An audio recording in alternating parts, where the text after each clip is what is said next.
Hi, my name is Linz. I am so happy you are here. I garden here in North Texas, zone 8A, 8B, just kind of depends where you are. We're like right there on the line. Today we're going to talk about seeds, specifically cut flower seeds for 2025, what flowers I am going to be growing, and then later I am also going to be doing a vegetable, what seeds I am growing, because I have so many seeds, what vegetables I'm going to be growing for the 2025 season. So let's get started. So first we're going to talk about the Floret Seeds. So I grew all of these last year. The precious metal zinnia, loved this. The Dawn Creek pastel mix, Alpine Glow. Actually, I really liked Alpine Glow as well. And then Vintage Rose, Celosia, and Dusty Rose. So I have a little bit of seeds left from last year, so I'm going to plant them again for 2025 as well. The Celosia, I'm not sure, and maybe in the comments below, if you guys have experience growing Celosia, you can answer it for me. My Vintage Rose didn't get as feathery. It was more of just like a spike. I don't know if that's me, the grower, or the conditions. I really don't know. So I'm hoping I can get more of a feathery look this year, as well as the like coxcomb look. I didn't have much success of it looking like that. So I'm hoping I can do a better job this year of getting something like that, because I believe this is my only type of celosia I'm growing this year that looks like this. Okay, next let's get to our Johnny seeds, and I will do my best to pop a picture on the screen from their website. And I want to first start with the Lisianthus, if I can find it.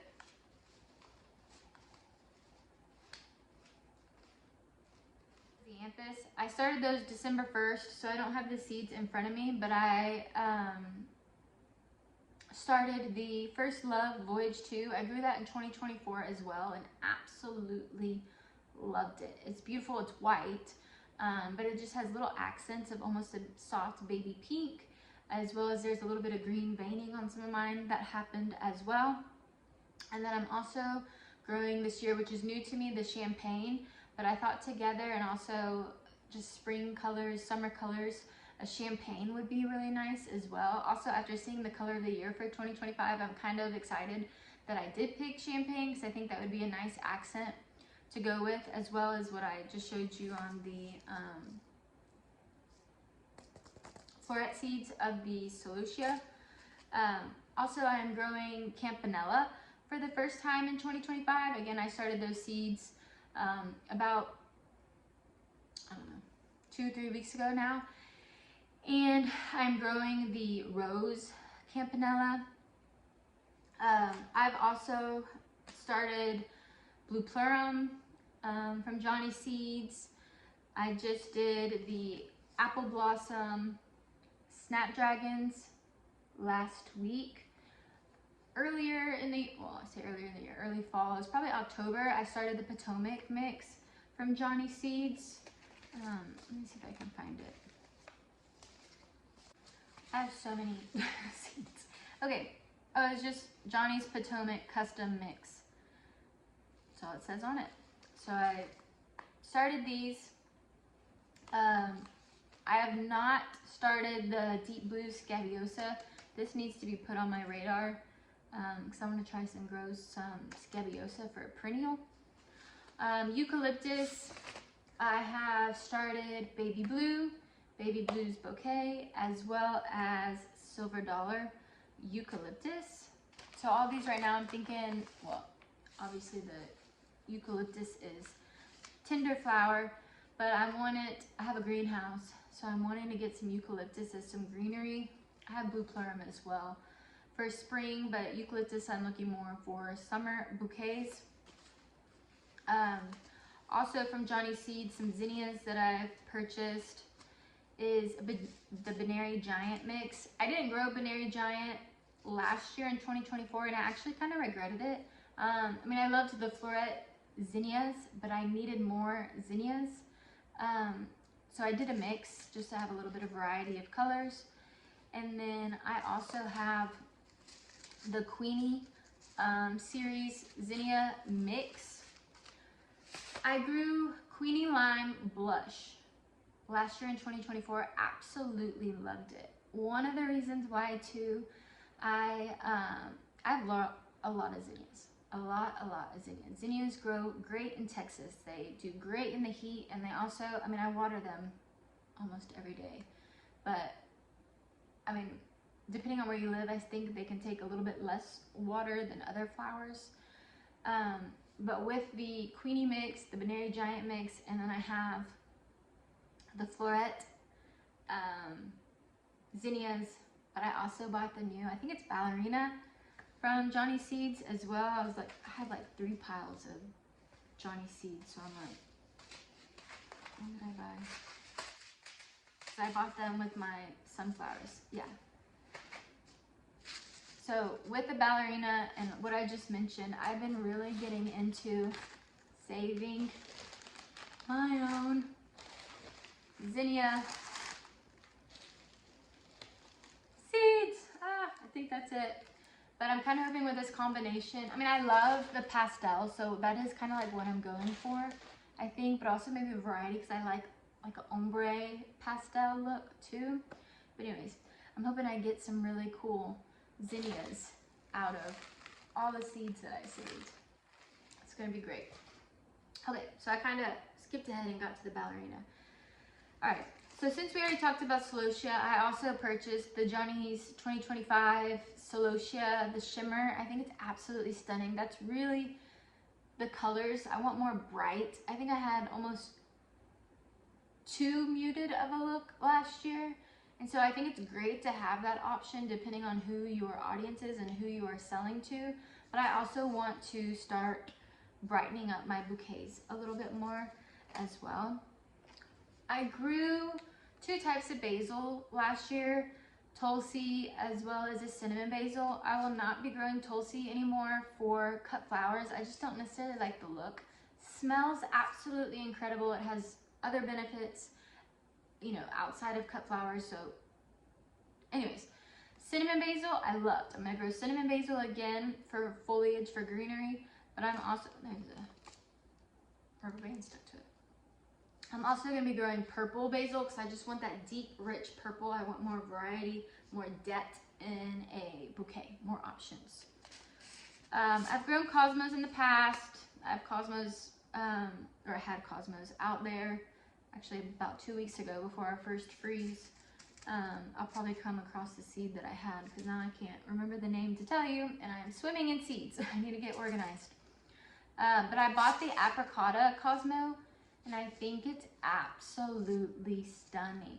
I mean, can you imagine an Apricota Cosmo? I'll pop a picture on the screen with something like this. It's gonna be so good. We talked about Bupleurum, Gomphrena.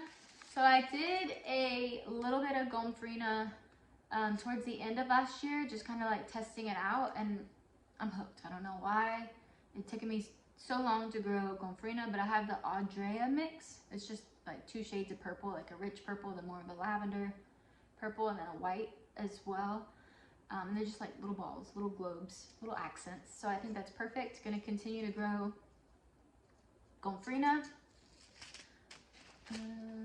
Status. I am obsessed with Status, specifically the apricot mix. So it has pinks, purples, like a mauve. I've got yellow. I just love the colors that come out of the apricot Status mix. So I'm going to continue to grow that in 2025, and they last forever. New to me as well, and I saw another grower in Texas growing this, and it's going to be for the spring as well, but it is Claricia. I'm not sure if I'm pronouncing that right, but super excited to start this. I need to look. Oh, 75, 85 days. So I have a little bit of time before I start this. We talked about snapdragons. I'm trying really, really hard to have flowers in March. Last year being a first time cut flower grower farmer, I didn't have my first flowers. Thankfully, it was like Mother's Day. I had my sunflowers and all my little accent flowers, but Mother's Day was really the first time I was selling flowers. And so I'm really trying to, you learn more, you get more educated, you get better at your skill. I'm really trying to have flowers in March. I think that's all for this pile. We talked about the eucalyptus. Okay, so we talked about next sunflowers. So I did a little poll on my Instagram and Facebook and asked, what sunflowers do you like best? So I am growing the Pro Cut White Light. Again, my goal is to have these for Mother's Day again as being the focal flower. I'm growing Pro Cut White Night. And then a new Pro Cut that's new to me, but actually it was the highest picked, which I was so shocked about. But it's the Pro Cut Peach. And then I can't decide if I'm going to start some of these for spring or if I'm going to hold off until the fall. But it's the Pro Cut Plum. And then we have Silver Dollar. Yeah, we already talked about those. Cool. Oh, a couple that I missed that I'm hoping I will have for March. They're Cold Hardy Annuals. So we talked about the Apple Blossom Snapdragon. I've also started black Bachelor Buttons. I also have a pink from In My Gardener somewhere in here that I set out because that's on my radar. I'm just kind of worried I might run out of room. Eucalyptus, Rudbeckia. I did do a small amount of Rudbeckia since it is a tender perennial. I have actually behind me, the Christmas trees in the way. But in my dining room, I have like a little seed starting set up. So I have some Rudbeckia in there. More oh, here they are. Pink Bachelor Buttons are on my radar to start. Feverfew, I have the Tetra White. I'm so excited about these. I think these are going to be a beautiful little accent, little puff balls of white, especially if I can get them to go with these pink carnations that are in the ground now. Woo, moving the table. Sorry. And then first time growing poppies, but I have this Shirley Double Poppy Mix from In My Gardener. And so they've all, oh, and I left the seed packet outside because it was empty, but I also had, have Bells of Ireland outside as well. They're already going, along with some ranunculus and anemones that I am trial running this year. I have others. Oh, this was the Cosmos, the dirty seed packet that I grew last year. Very, very pretty, and there was some variation. Some was more white with just the outside edges being pink, and then some were just more pink. But I grew those Cosmos last year. Oh, here we go. Also, I'm gonna have more red spike amaranth. I grew trees. Celosia and amaranth, I literally grew trees. I don't know how, but it was awesome. I don't think I had good germination with these two. I'm trying to figure out if they're empty or if there's seeds still in them. I guess we can look, right? Because I did not have good, oh, there are seeds in here still. So I'm going to try probably what's left of this vintage white straw flower because I like the texture and I'd probably just use it for a dried flower at this point. And then I have this Celosia Pompous Plume as well, which I do have seeds still in here, so I probably will do a few of these. I'm really trying to get that feathered look of Celosia because I didn't get that last year, and I absolutely love that look. But yeah, I think that pretty much wraps up the cut flowers that I am growing for 2025. This is not to mention my roses and dahlias that I have as well. This is pretty much just the seeds that I am growing for the 2025 season. If you have any questions, drop me a comment below. What are you growing in the 2025 growing season? Super excited to chat with you. Anyways, if I can do it, so can you. Until next time, bye friends.